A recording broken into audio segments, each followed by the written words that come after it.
Welcome to Konch. In this tutorial, we'll walk you through setting up and managing your workspace on the Konch dashboard.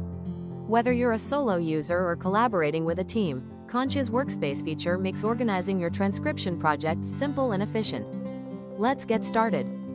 To create a new workspace, head over to your account settings at Konch. Hover over Workspaces and click Create. If you have multiple workspaces, switching between them is easy. Simply go to Account Settings in your dashboard and navigate to the Workspaces section. Each workspace has its own set of users and payment plans, so make sure you're in the correct workspace when uploading files or adjusting settings. Collaboration is seamless with Konch. To invite users to your workspace, Konch offers flexible pricing based on the length of the media files you transcribe.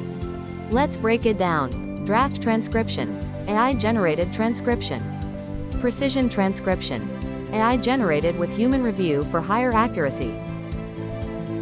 And that's it, you're now ready to set up and manage your Konch workspace efficiently. If you have any questions, visit our help center at help.konch.ai or drop a comment below. Don't forget to like, subscribe, and hit the bell icon for more tutorials.